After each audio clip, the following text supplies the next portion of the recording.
Assalamualaikum warahmatullahi wabarakatuh. Alhamdulillahi rabbil alamin wal aqibatu lil muttaqin wala udwana illa 'alal zalimin. Asyhadu an la ilaha illallah wahdahu la syarikalah. Wa asyhadu anna sayyidana wa nabiyyana Muhammadan abduhu wa rasuluh. Wa nabiyuhu wa safiyuhu wa khaliluh. Huwa nurul mubinu bihi tadayna huwa da'i ila aqwa sabili. Atana da'iyan bil haqqi yad'u ilal islam bil qawli tsagili. Fabadara bil ijabati kullu 'abdin muti'in lil ilahi walir rasuli. Wa ankara kullu dhi baghyin wa kufrin wa a'rada kullu khattalin daluli. Allahumma adim salawatikal kubra wa tahiyyatikal udma ala sayyidina wa maulana Muhammad nurikas sari wa madadikal jari wajma'ni bihi fi kulli atwari wa ala ali wa sahbihi ya nur. Amma ba'du, ma'asyiral hadirin wal hadirat, saudara-saudara, ikhwanana, sahabat-sahabat fillah yang dimuliakan oleh Allah Subhanahu wa taala. Mudah-mudahan kita semuanya selalu di dalam lindungan Allah Subhanahu wa taala, di dalam petunjuk Allah, di dalam hidayah dan taufiknya insyaallah, sehingga dalam semua aktivitas kita mudah-mudahan Allah Subhanahu wa taala meridhai kita semuanya dan kita dalam lindungan Allah Subhanahu wa taala dari penyebab-penyebab penyesalan di dunia sampai nanti di hari kiamat di akhirat kelak. Amin ya rabbal alamin. Salawat dan salam yang mulia mudah-mudahan selalu dihaturkan kepada baginda Nabi Muhammad sallallahu alaihi wa alihi wa sahbihi wasallam. Wasilah tertinggi kita kepada Allah Subhanahu wa taala. Hadiah besar dari Allah Subhanahu wa taala untuk alam semesta, terkhusus untuk umatnya, terkhusus kepada mereka yang beriman kepada beliau, lebih khusus dan lebih istimewa lagi kepada orang-orang yang hatinya diberi oleh Allah Subhanahu wa taala rasa cinta, rasa rindu dan ingin dekat dengan beliau. Mudah-mudahan kita semuanya selalu didekatkan oleh Allah Subhanahu wa taala dan menjadi orang yang paling bahagia dengan kedekatan kepada Rasulullah sallallahu alaihi wasallam.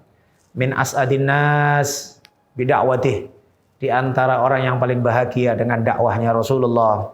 Min as'adin nas bimutaba'atih, di antara orang yang paling bahagia dengan mengikuti jejak langkah Rasulullah. Min as'adin nas bi mahabbatih, di antara orang yang paling bahagia sebab mencintai beliau.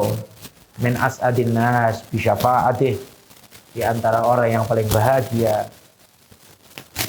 dengan syafaatnya beliau. Ma'asyiral hadirin wal hadirat, ikhwanana, saudara-saudara yang dimuliakan oleh Allah Subhanahu wa taala. Berjumpa kembali kita di dalam halaqah min ajli Rasulillah sallallahu alaihi wasallam. Semuanya karena Rasulullah, demi Rasulullah sallallahu alaihi wasallam. Dalam usaha kita menggali sejarah Rasulullah, berusaha untuk mengetahui lebih dalam, lebih luas dari sejarah hidup baginda Nabi Muhammad sallallahu alaihi wasallam dan para sahabat-sahabatnya yang beliau-beliau adalah suri tauladan tertinggi buat semua umat ila yaumil qiyamah. Pada pertemuan yang lalu kita menjelaskan bahwa awal-awal dakwah Rasulullah sallallahu alaihi wasallam dengan sembunyi-sembunyi, sehingga demikian rahasianya dakwah tersebut, sehingga kadang antar satu orang Islam dengan Islam yang lain tidak mengenal, atau juga mungkin berusaha saling menutupi satu sama yang lain di tengah-tengah masyarakat kota Mekah yang pada saat itu pastinya semuanya masih dalam keadaan jahiliyah. Kita memaklumin bagaimana dakwah yang pertama kali dalam keadaan yang demikian genting, dalam keadaan yang sangat mencekam. Dan Rasulullah sallallahu alaihi wasallam memulai dakwah dengan terang-terangan setelah perintah Allah Subhanahu wa taala untuk menyampaikan dakwah ini dengan terang-terangan di semua orang. Dan Rasulullah sallallahu alaihi wasallam naik ke gunung Abi Qubais, wa fi riwayat ke atas gunung Safa dan memanggil-manggil. Semua suku dipanggil oleh Rasulullah Sallallahu Alaihi Wasallam. Dan yang akhir, ujung cerita, pamanda beliau sendiri Abu Lahab yang kemudian mencela-cela Rasulullah dan memaki Rasulullah. Akhirnya turunlah ayat dari Allah Subhanahu wa taala, satu surat, Tabbat yada abi lahabi wa tab. Isyarat kepada kita semuanya dalam urusan dakwah ini. Bagaimana kecemburuan Allah Subhanahu wa taala demikian besar kepada hamba-hambanya yang dicintainya. Sehingga meskipun Rasulullah sallallahu alaihi wasallam tidak menjawab, namun kecemburuan Allah Subhanahu wa taala menjawab cacian Abu Lahab. Abu Lahab mencaci sekali. Namun balasan Allah Subhanahu wa taala dibaca oleh miliaran manusia sepanjang zaman ila yaumil qiyamah. Ma'asyiral hadirin wal hadirat ikhwanana yang dimuliakan oleh Allah Subhanahu wa taala. Setelah Rasulullah sallallahu alaihi wasallam terang-terangan di dalam dakwah tersebut, maka bermunculanlah orang-orang yang menampakkan kebencian, yang menampakkan permusuhan kepada Rasulullah sallallahu alaihi wasallam, dan pastinya musuh tertinggi yang sangat memusuhi dan menampakkan kebencian luar biasa kepada Rasulullah sallallahu alaihi wasallam adalah Abu Jahal. Banyak beberapa mauqif atau kejadian-kejadian antara Rasulullah dengan Abu Jahal. Di antaranya disebut juga oleh Allah Subhanahu wa taala di dalam surat pertama yang diturunkan oleh Allah Subhanahu wa taala kepada Rasulullah di Gua Hira, dan dilanjutkan oleh Allah Subhanahu wa taala dengan cerita mauqif gimana permusuhan dan kebencian Abu Jahal kepada Rasulullah sallallahu alaihi wasallam. Rasulullah sallallahu alaihi wasallam tetap sholat di Masjidil Haram, tetap sholat di depan Ka'bah. Meskipun kita semuanya mengetahui di depan Ka'bah pada saat itu tidak kurang dari 300 sekian berhala-berhala. Karena inilah di antara kecerdasan orang-orang Quraisy pada saat itu, bahwa mereka meletakkan berhala-berhala yang disembah oleh berbagai macam suku dari seluruh jazirah Arab di Ka'bah yang dibangun oleh Sayyidina Ibrahim. Sehingga menjadikan Ka'bah tersebut sebagai pemersatu dari semua agama-agama, dari semua suku. Setiap suku memiliki berhala-berhala masing-masing. Dan orang-orang Quraisy meletakkan sesembahan-sesembahan mereka di sekitar Ka'bah. Sedangkan di dalam sejarah diketahui bahwa ada beberapa Ka'bah di Jazirah Arab. Bahkan dalam sebuah riwayat dikatakan bahwa Abraha pertama kali akan menyerang Ka'bah sebetulnya adalah bukan Ka'bah yang di Mekah, tapi Ka'bah yang ada di Taif. Namun karena dia Abraha difitnah sama beberapa orang dan dikasih tahu akan adanya Ka'bah yang lebih didatengin dan juga lebih dimuliakan oleh semua manusia. Akhirnya Abraha menyerang Ka'bah yang ada di kota Mekah. Di sini kita juga mengambil kesimpulan bagaimana baginda Nabi Muhammad SAW dalam dakwah santun, dalam dakwah sabar, di dalam dakwah tidak ajalah, tidak terburu-buru. Beliau diutus oleh oleh Allah Subhanahu wa taala kepada semua manusia. Namun ketabahan Rasulullah, kesabaran Rasulullah, santunnya Rasulullah sallallahu alaihi wasallam membiarkan itu berhala-berhala, padahal beliau tahu pastinya berhala-berhala ini adalah simbol-simbol kemusyrikan. Namun belum waktunya untuk menghancurkan berhala. Semuanya ada waktunya. Semuanya akan datang pada waktunya yang tepat. Dan saat Rasulullah sallallahu alaihi wasallam sering sholat di Masjidil Haram di depan Ka'bah. Dan disebutkan juga Abu Jahal dengan kebenciannya, dengan permusuhannya yang demikian mendalam, dia melarang-larang Nabi Muhammad dan bahkan mengancam akan menginjak kepala Rasulullah sallallahu alaihi wasallam saat sujud.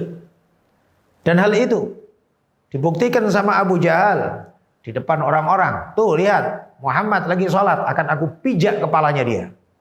Didatengin Nabi Muhammad, namun subhanallah dia ketakutan setelah dekat dengan Nabi Muhammad dan mundur balik. Ditanya sama orang-orang, kenapa wahai Abu Jahal? Kenapa wahai Amr bin Hisham? Abu Jahal yang sebetulnya di kalangan orang kafir Quraisy dikatakan Abul Hakam. Hakam artinya kebijaksanaan, bapak kebijaksanaan. Namun karena di dalam Islam permusuhan yang demikian mendalam, dan sebetulnya juga orang-orang kafir Quraisy juga mengetahui kebenaran baginda Nabi Muhammad SAW. Namun kebencian mereka yang demikian mendalam menutupin kebenaran tersebut dari hati mereka, sehingga mereka tidak mau menerima kebenaran yang dibawa oleh baginda Nabi Muhammad SAW. Dan kemudian Abu Lahab. Setelah Abu Lahab ketakutan tersebut dan ditanya sama orang-orang kafir Quraisy, dia mengatakan bahwa Muhammad, saat akan aku pijak, maka nampak antara aku dengan Muhammad khandak min nar, ada paret dari api neraka, paret dari api yang sangat ganas sekali yang akan menyambarku sehingga aku harus mundur. Di dalam kejadian yang lain, Abu Jahal juga memastikan kepada orang-orang Quraisy, kalau Muhammad sholat lagi akan aku lempar dengan batu besar ini, dan aku siapkan batu besar ini. Dia tidak tahu apa, kalau aku adalah orang yang kaum dan sukuku adalah suku yang terbesar. Kelompokku, ajudanku sangat banyak. Pasukanku sangat banyak. Dan betul, saat Rasulullah SAW sholat, Abu Jahal membawa batu tersebut dan akan melemparkan kepada Rasulullah SAW. Namun mendadak Abu Jahal juga mundur dengan ketakutan. Ditanya sama orang-orang Quraisy, Abu Jahal mengatakan, nampak bagiku sebuah onta yang sangat besar yang menganga mulutnya dan akan memakan kepalaku. Dan Rasulullah SAW dalam hadis yang lain juga mengatakan, bersabda, Jibril tabaddala. Malah sesungguhnya Jibril merubah mukanya dalam menjaga aku dalam bentuk hewan yang sangat besar tersebut. Dan Allah Subhanahu wa taala menurunkan ayat di dalam surat Al-Alaq. Afara'aital ladzi yanha 'abdan idza shalla ara'aita in kana 'alal huda. Apakah engkau tidak melihat wahai Nabi Muhammad? Apakah engkau melihat seorang hamba? Afara'aital ladzi yanha, tidakkah engkau melihat seseorang yang melarang abdan idza shalla, seorang hamba yang sedang salat? Afara'aita in kana 'alal huda, tidakkah engkau melihat bahwa orang yang lagi salat ini dalam petunjuk? Afara'aita in kana 'alal huda au amara bittaqwa, atau dia perintahkan dengan ketakwaan? Afara'aita in kadzdzaba wa tawalla, sedangkan dia berdusta, sedangkan dia mendustakan, dia berpaling. Afara'aita in kana 'alal huda aw amara bittaqwa afara'aita in kadzdzaba wa tawalla alam ya'lam bi anna Allah yara. Kalla la illam yantahi lanasfa'an bin nasiyah nasiyatin kadzibatin khati'ah falyad'u nadiyah sanad'uz zabaniyah. Silakan dia panggil pasukannya, silakan dia panggil kelompoknya. Aku akan panggil malaikat adab, malaikat zabaniyah. Sampai dalam hadis Rasulullah SAW bersabda, andai Abu Jahal memanggil kelompoknya untuk ikut menggangguku, maka la akhadhathu zabaniyah wa hum yanzurun. Maka Abu Jahal akan disambar sama malaikat adab, dan mereka orang-orang kafir Quraisy melihat dengan mata kepala mereka. Ma'asyiral hadirin wal hadirat ikhwanana yang dimuliakan oleh Allah Subhanahu wa taala. Bagaimana penjagaan Allah Subhanahu wa taala kepada Nabi Muhammad sallallahu alaihi wasallam? Maka supaya kita meyakini bahwa orang yang sungguh-sungguh di dalam dakwah, ikhlas, berusaha menggapai ridha Allah Subhanahu wa taala, dia di dalam penjagaan sempurna dari Allah Subhanahu wa taala. Dan demikianlah yang disabdakan oleh baginda Nabi Muhammad sallallahu alaihi wasallam. La tazalu ta'ifatun min ummati dhahirin 'alal haqq, la yadurruhum man nawahum hatta ya'tiya amrullah. Akan selalu ada sekelompok orang dari umatku. Mereka istiqamah, tegak berdiri di dalam kebenaran. Tidak berbahaya bagi mereka orang yang membenci mereka. Hatta ya'tiya amrullah. Sampai datang perintah Allah Subhanahu wa taala atau terjadinya hari kiamat. Dan sebetulnya kebencian-kebencian dari orang-orang kafir, kebencian-kebencian dari orang-orang yang memusuhi Islam udah sejak zaman dahulu, Tuhan. Udah dari awal Islam, agama Islam ini dimusuhi. Orang-orangnya digencet, orang-orangnya diteror, orang-orangnya dimusuhin, ditindas dan lain sebagainya. Tapi supaya kita meyakini bahwa Islam ini dijaga oleh Allah Subhanahu wa taala. Kita mengetahui, semisal contoh negara kita Indonesia, berapa ratus tahun dijajah oleh Belanda. Berapa puluh tahun dijajah sama Portugis. Berapa puluh tahun dijajah, ikut juga Jepang di akhir penjajahan Belanda. Berapa ratus tahun. Namun agama Islam tetap dijaga oleh Allah Subhanahu wa taala. Agama Islam selalu di dalam penjagaan Allah Subhanahu wa taala. Supaya kita yakin, la yadurrukum illa adza.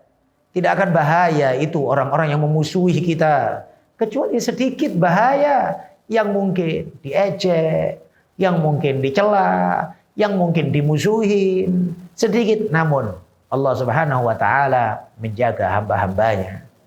Allahu yar'a ahbabah. Allah Subhanahu wa taala menjaga hamba-hambanya. Dan alangkah di akhir zaman yang semisal ini, betapa kita lihat orang-orang soleh, orang-orang baik, dan bahkan negara yang lebih percaya, yang lebih yakin, lebih tawakal, lebih menghidupkan dakwah, lebih menghidupkan sunnah Nabi Muhammad SAW. Mereka ternyata negara mereka adalah negara yang aman, negara yang makmur, negara yang luar biasa ketenangannya. Namun sebagian dari umat Islam terkagum-kagum sama Eropa, terkagum-kagum sama Barat, yang ternyata negara mereka yang dikagumin, ternyata negara mereka adalah negara yang paling banyak terjadinya kejahatan. Negara yang paling parah kebobrokan dan juga kerusakan moralnya. Apanya yang dibanggakan dengan negara-negara tersebut?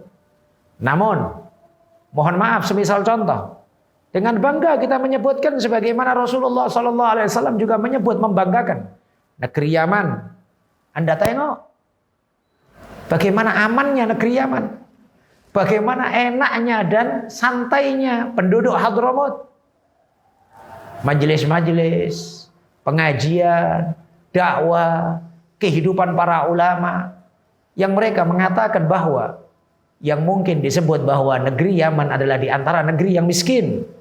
Namun ternyata kehidupan mereka adalah kehidupan yang penuh tawakal, kehidupan yang penuh dengan anugerah dari Allah Subhanahu wa taala, yang mereka rasa bahwa negeri tersebut adalah baldatun thayyibatun wa rabbun ghafur.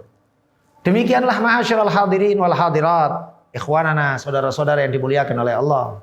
Setelah dakwah terang-terangan yang dilakukan oleh Rasulullah, cukup banyak tekanan-tekanan dari orang-orang kafir Quraisy.